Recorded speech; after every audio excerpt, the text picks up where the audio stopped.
This company generated $1 million in sales during its first week of launch. They took an existing brand that was marketed across an older generation and rebranded it across a millennial market that is worth now over $1 billion.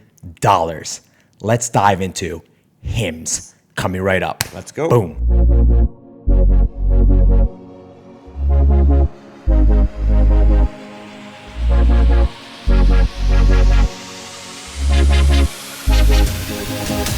What's up, everyone? Sean Azari here with Matt Skopak. What's up, everyone? Welcome to Deep Dive into Businesses, episode 20, where we take businesses like HIMS and hers, and we dive into the marketing and business strategies such that you can take away these strategies and start implementing them into your business. I've heard of this company I think when it actually launched, it was all over my news feed. Company started in 2017. Yep, exactly. Correct? Want to give a little bit of context, Matt? Of course. They are one of the fastest growing men's wellness companies and women's wellness companies around. They specialize in hair growth products.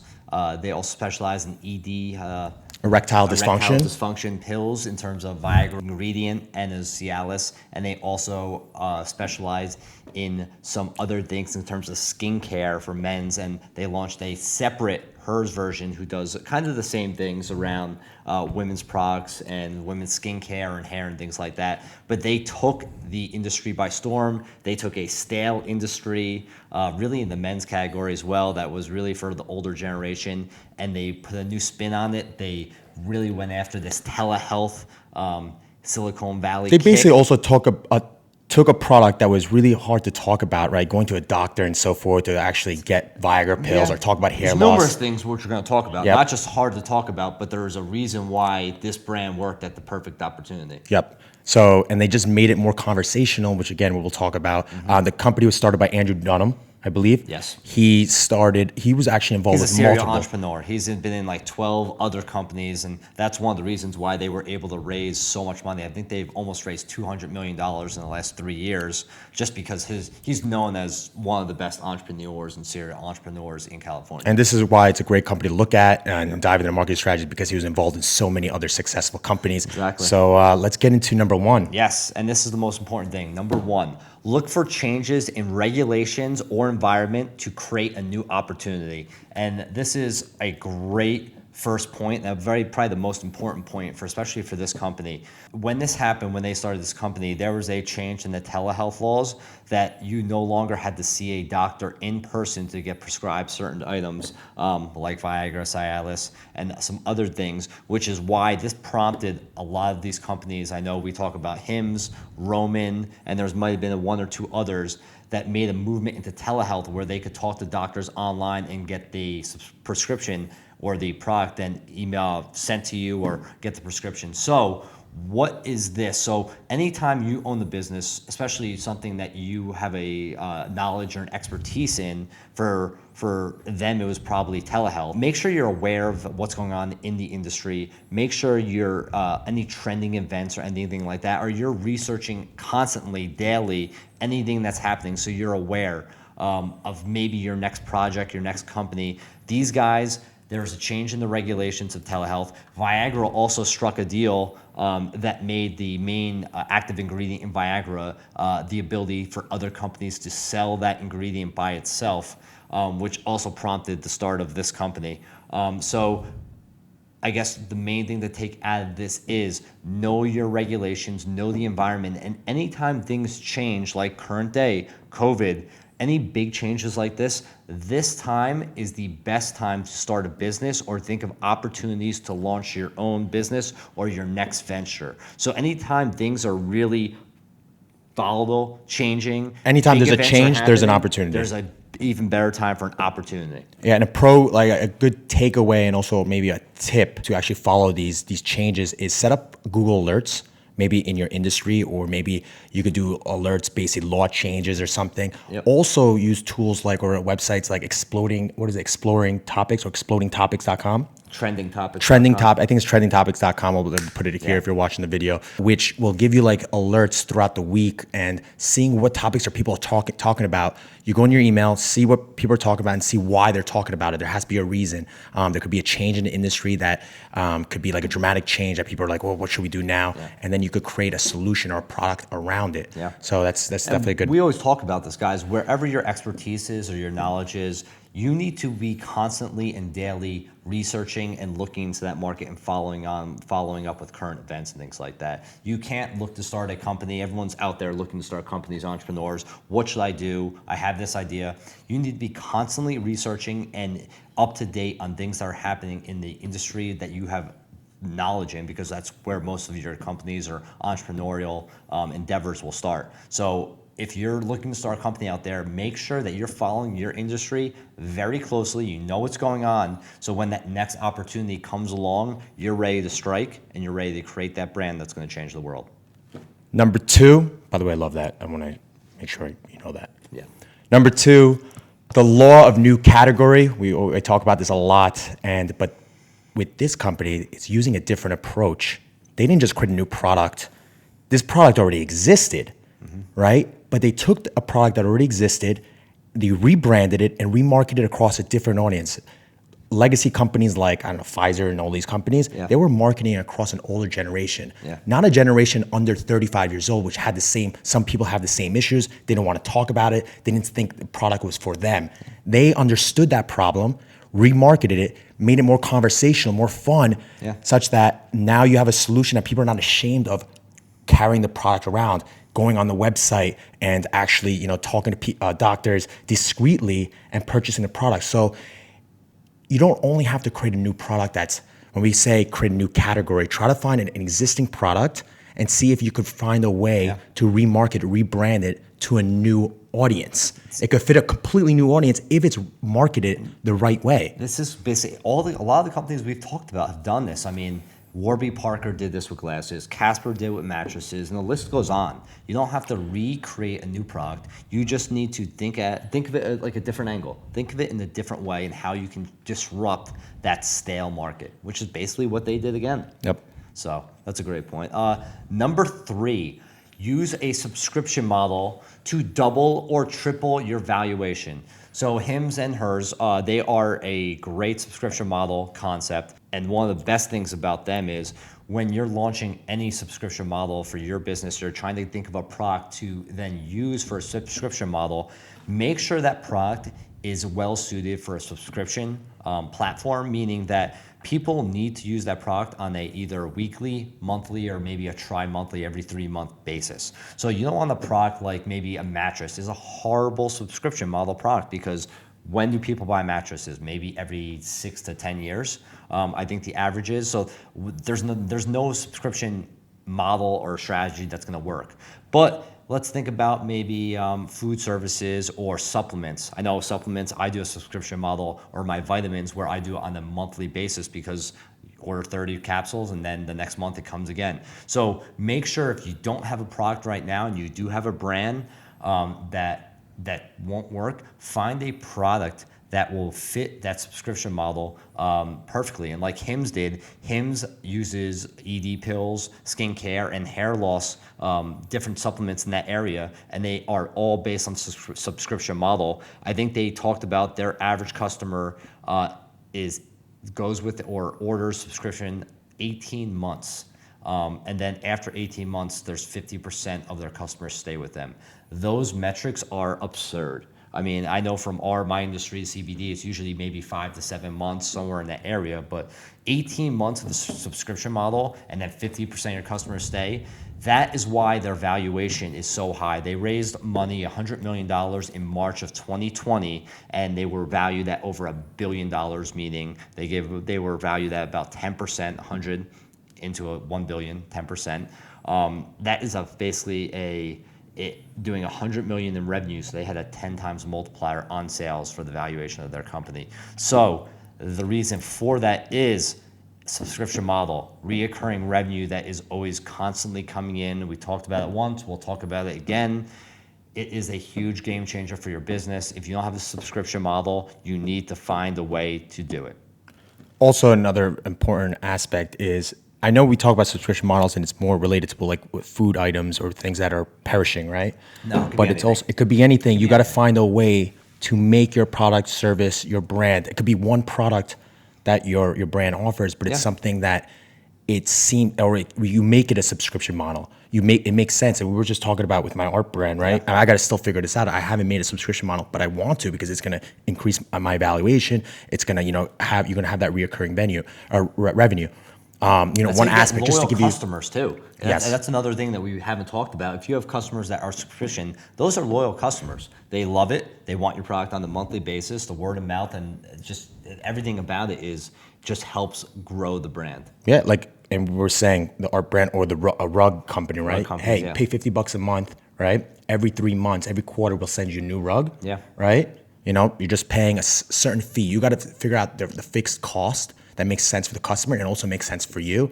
And it's like for a year's worth. If they cancel the contract, they just cancel subscription, they got to pay the full cost, right? Yeah. Even the phones, we do this with phones. Don't Exactly. we pay a certain? It's a 3 year. Yeah. It's basically a 3 years. And then we give back the phone. Then you get back the phone. It makes sense. Every company's thinking of a strategy in doing so because again, it's reoccurring revenue, and then you get the product back. You give them a new product, and so forth. So it works great for both parties. Is this number 3 or number 4? This is number 4. Number 4, use models or actresses that relate to your brand's audience. For HIMS, if you look at their Facebook ads, you'll see a younger demographic, people that are under 35 or at least look under 35, because that's who they're marketing to, the millennials. Their products and solutions are not for, or they can be used across an older generation, but if they're going to be marketed across them, they need models for them as well. So when you're using Facebook ads, some of you don't know, you could segment your audience, right? And if you're running an ad for men under 35, you want people that are under 35 you want the models to look under 35 using the product. If you are marketing across people that are over 40 years old or 50 years old, you want a model or an actor to represent that audience. Demographic, So it has to be relatable. So make sure you're not just running one ad across multiple audiences. We've seen this with Gymshark. We've seen this with every brand, obviously. Gymshark, obviously, they have a male. I mean, it kind of makes sense, but like people don't understand. You have a male audience marketing for the male demographic. They're men's clothing, females for females clothing, and so forth. So also when you get Freshly, when we talked about, they have the corporate people that get the food. Freshly is a meal prep services. So they have a corporate creative, or is corporate America, whatever. They have the people that are just busy, really busy at home. The family creatives. Yeah, they have the athletes. Not everyone's an athlete, so everyone could use a product, but they have creatives for each one of these. So make sure, again, when you're running creatives, it relates to that audience. Correct, yeah. And this is overall, the HIMS brand is just a great brand to follow. If you're starting a company and you're looking, how should I brand it? They did a great job with everything. They're very minimal because it is a discreet subject that people don't like to talk about. It's very male driven. It's simple, discreet. So if you're trying to start a brand and you want to just look at other like companies, especially for men or women, if you look at hers, great branding. They put a lot of thought into it. So it's always great to capture ideas of what other companies do and kind of implement that into your branding. So that is a great point. So number 5, traditional marketing is not dead. Let me say that again. Traditional marketing is not dead. Even though I cringe when you say that, because I know, he cringes. He cries. He cries but at it's night. true. It's okay. not. Gotta be creative. But you have to be creative when you do it. And these guys, HIMS and hers, they did a great job. They had a lot of money behind them. I mean, they raised probably $200 million in the first 3 years, $97 million, I believe, in the first year or two. And what they were able to do is they blasted guerrilla marketing in traditional avenues. So New York City subways, you would see HIMS plastered all over both the turnstiles, on the walls of the subway, with either just HIMS by itself or a cactus that was either straight up or slacked over to represent a dysfunctional, male what? anatomy. What is that? That's Sean. Sean, what is it? You guys get the picture, right? You get the picture. It's like that. But they blasted it there. They also hired a lot of famous actors and actresses. I think their biggest one was Snoop Dogg, who really basically blew up and got a lot of traction with a lot of their customer base. We recently saw A-Rod and J-Lo were working for them. So if you are going to use, But that's not traditional. That's like influencer marketing. It was. But the traditional marketing, which I like, is you're taking. The thing is, a lot of they're being smart about it. They're being smart because, funny. first of all, we have the technology, the phones with amazing cameras that didn't have back in the day. What are people doing constantly? Taking pictures of things that they can relate to or things that are funny. Yeah. So make your ads relatable, funny, such that they take a picture of it, they send it to their friends, such that their friend from Denver who's not seeing the ad now sees the ad because the ad is funny. You want more impressions. And it's gonna across create people that are not there. If I saw it in the subway, I would take a picture and then I would send it to my one of our friends and be like, "Was this you Friday night when you left the bar with that shit?" Like, it would be funny. That everyone, so many people probably did that. Like, it's make it stand out. You can't spend all that money on traditional marketing and not make it stick out. I think we talked about it. I think that first concept really came from GoDaddy, probably around 10 years ago in the Super Bowl with Danica Patrick, where it just stood out and people were like, "What is this?" And now it's from that point on, it's gone viral. I think Old Spice has done it with what's his name? I don't know. I forget his name, but he's the funny Jack guy in the commercial. He plays in White Chicks. Yes, he played in White Chicks. But he blew it out. That was one of the most successful marketing strategies and platforms or campaigns that was ever run by any company. So be creative and think outside the box if you're going to go traditional routes. And another good takeaway on this is look for these brands, right? Get ideas from them so you can say, okay, how can I relate this to my brand? How can I do this? How can I make my brand funny or relatable such that when I'm creating these ads, it fits? Another way, you could actually look up Google Postmates ads, right? Look at their billboards or Postmate billboards. Postmate is what's it called? An ordering where you order food. Postmates, yep. But they're so funny, and you'll see what we're talking about here. Like they have these ads on these billboards or on the train and so forth. People are taking pictures of it because it's hilarious. And honestly, I should remember some of them, but I save a lot of them on my phone and so forth. But it's Google that, you'll get some ideas of what we're talking about. Who else does this really well? Company we just did, Frank Body, does it phenomenal. Look at their quotes is like, "Our coffee grinds are better on you than your ex." Like, just funny sayings that are just, sticks out in people's minds. Love it. Number 6? Number 6, finish us up. Leverage Facebook Brand Manager to find content creators, basically people that review your product or service. We talked about this. Some brands are doing this really well, where you basically, what HIMS does, they create a project brief, right? And a project brief is basically create almost like a Craigslist ad that states like, hey, looking for content creators that will promote a product. Here's what you need to do. And it could either be paid or non-paid. You could decide on this project brief. Now, where do you find this brand manager? Just Google it, Facebook Brand Manager. That's the easiest way for me to explain to you so you understand what I'm discussing here. So then what can you do? When you have all these bloggers and content creators, which HIMS has, right? And the reason I know this is when I went on their website and I left their website and I was scrolling on Facebook, I all of a sudden see like this guy who had 300 followers on his Facebook page promoting HIMS, which is a huge testimonial basically. And you see the product in your face.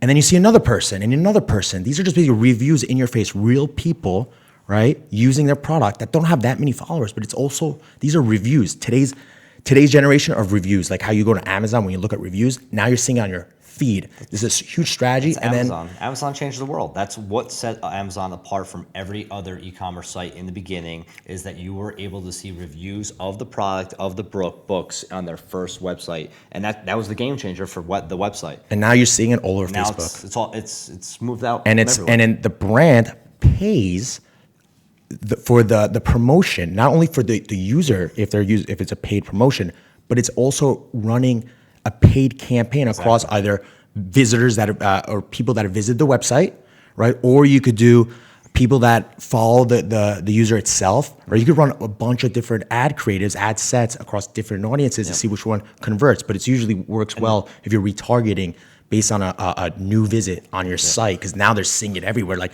oh my God, everybody's using this product. It must be great. Yeah. So it's a huge strategy. It's a great technique to get your brand out there, get other voices to talk about it. Especially if you're a new brand, like you look at it as a cost, but it's not a cost. Send some small influencers or some small individuals your product. Let them test it out. Small individuals, or you?